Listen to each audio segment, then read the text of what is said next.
want to speak to you.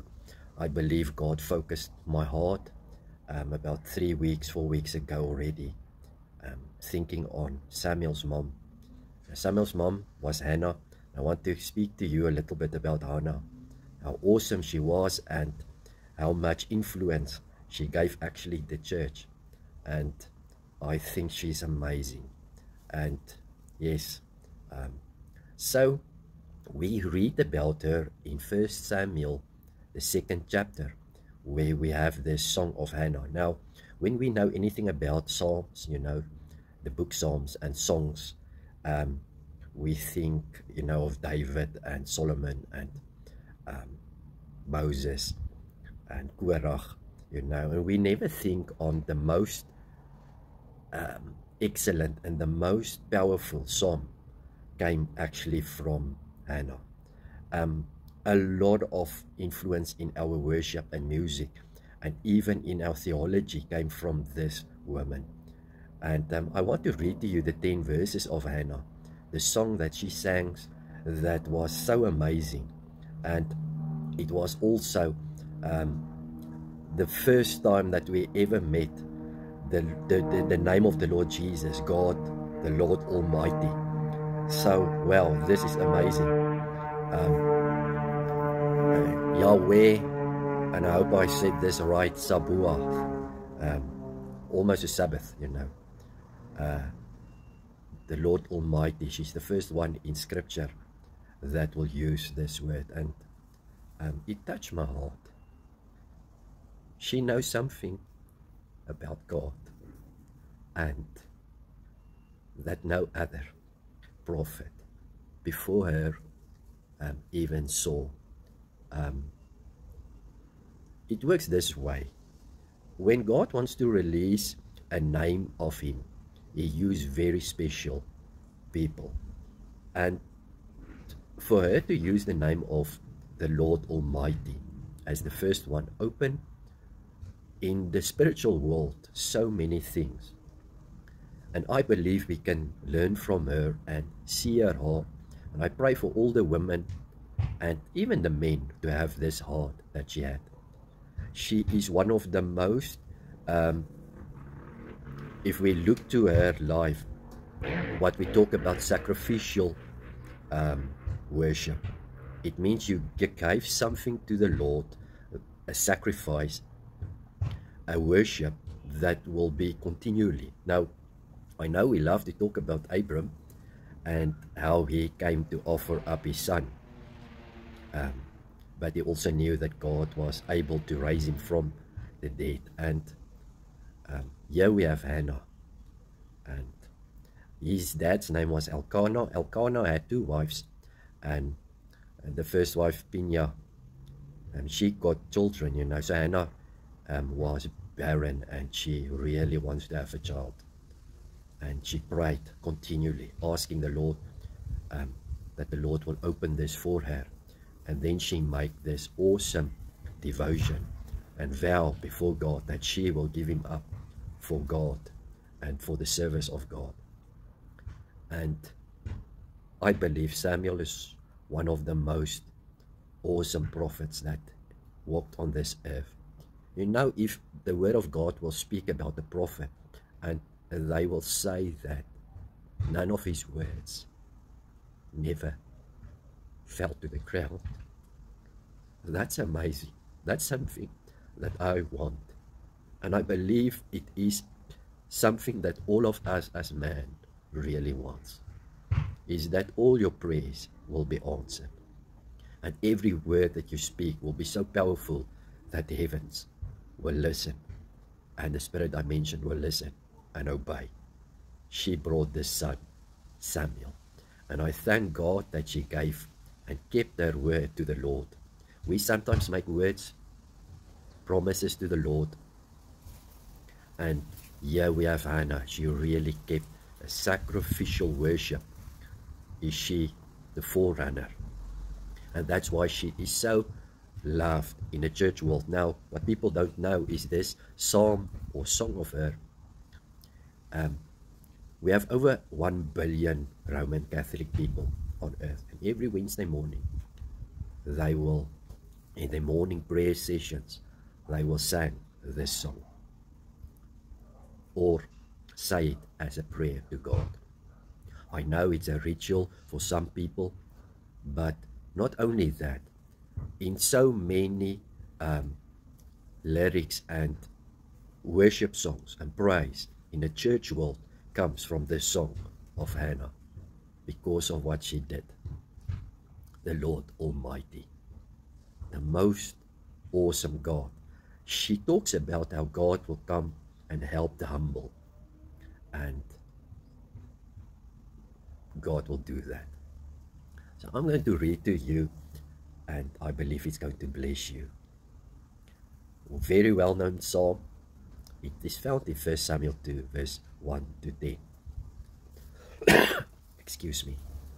Then Hannah prayed and said, my heart rejoices in the Lord. In the Lord my horn is lifted high. A horn is a thing, my power. So God, raise up your power. My horn is lifted high. My mouth boasts over my enemies, for I delight in your deliverance.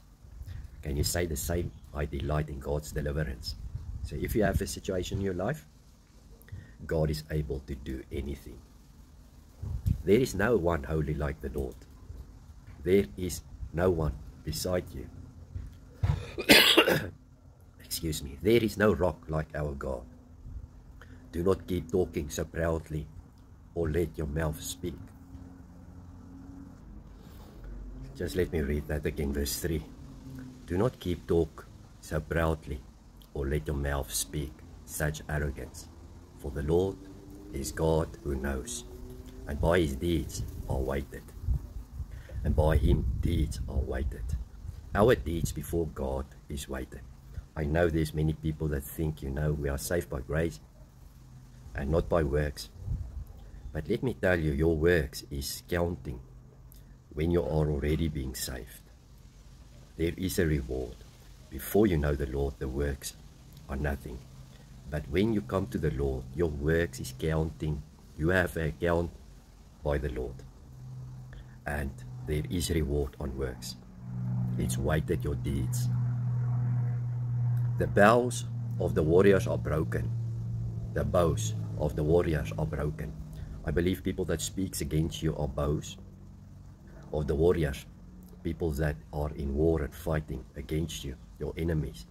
God will stop the voices and words against you. But those who stumble are armed with strength. So sometimes when we look to Christians and we see a lot of stumbling, but if you stumble, just pick yourself up, and that is the power. The focus is not in the stumble, and we as man look to that, but look to the man who stands up. That is awesome. Those who stumble are armed with strength. Those who were full hire themselves out for food. Those who were full hire themselves. I'm full of myself.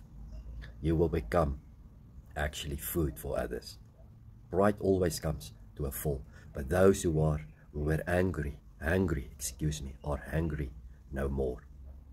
Those who are hungry for righteousness and for the Lord, and you are in a situation where you need him, humble yourself, and God will uplift you. He will uplift your horn. She who was barren has borne 7 children, but she who has had many sons pines away. The Lord brings death and makes alive. He brings down to the grave and raise up. The Lord is the one who has the authority to open doors for you and to close it. The Lord placed people in circumstances, uplift them. Excuse me. Praise God. The Lord has the authority to do what he is pleased. And sometimes people are the leaders, rulers, and we don't know why. But God has also a plan in that. Although some of them are unrighteous, God works it for the good for them who love him. The Lord brings death and makes alive. He brings down to the grave and rise up. The Lord sends poverty and wealth. He humbles and he exalts.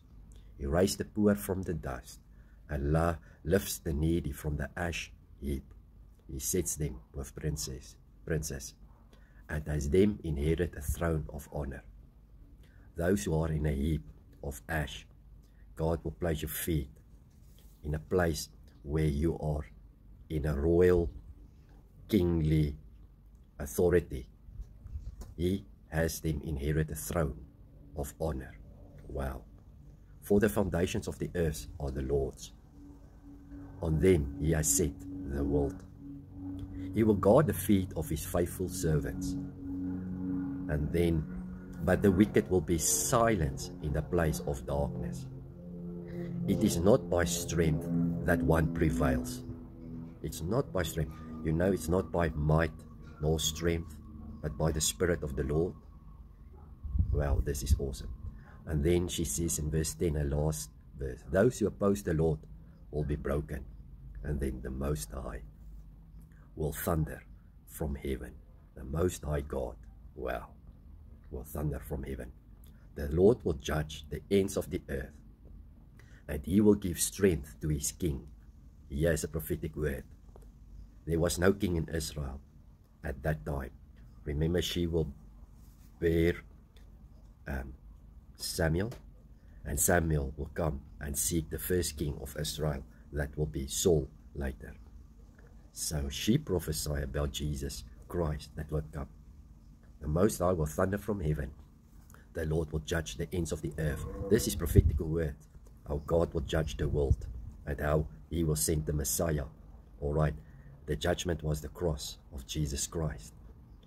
He will give strength to his king. You see, prophetical language in Hebrew is always the first sentence is the statement, and the second one's the explanation of what they say. The Most High will thunder from heaven. So he will come from heaven, and he's the one that will speak words, and it will be like thunder. The Lord will judge. He will hang on the cross at the ends of the earth. He will give strength to his king. Jesus Christ will be the King of Kings and the Lord of Lords, and exalt the horn of his anointed. Well, anointed means Christ, or Hebrew Messiah. They waited for the Messiah. She was the first one that prophesied in her song. That's why her song is so amazing. Her heart was so amazing. She regularly went and visited Samuel, the prophet, her son, because she gave him now for the priest Eli, you know, and Eli was constantly helping him to hear the voice. You remember when God spoke to him, Samuel, Samuel, and he runs to Eli. God is amazing. To do this awesome thing to a woman that is so important for us, because Samuel was so important for Israel and actually for us as well. She continually to visit him. That thing that she gave up to the Lord was constantly in her heart, and she made him every year a robe. So she does not only have fellowship. All right, sometimes we come to the Lord and we only focus on fellowship, but she also gave a gift to the prophet. That is amazing. The fellowship and the gift. Sometimes we are so fast to say things, but there is a thing called put your money where your mouth is. It means your deed shows your heart and your words. Is it true? With your money. I see she fellowship continually with him and brought him a robe to be clothed, a gift, honor him. And what an amazing prophet he was. I believe that God really wants not only the women, but the church as the women of God, the bride, exactly to have this characteristic or personality and devotion, because this was not like Abraham gave up once. This was, you gave up your son and you continually do it, and saw how great, awesome man he became, a ruler, And so our devotion is very important. Our sacrifice is very important for God. Church, listen to me. This is a prophetic word.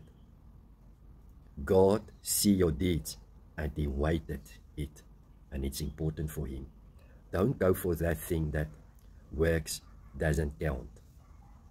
Yes, it counts, but it can never bring salvation for you, because the salvation comes through Jesus Christ. That will be the King, the anointed one that will speak and thunder.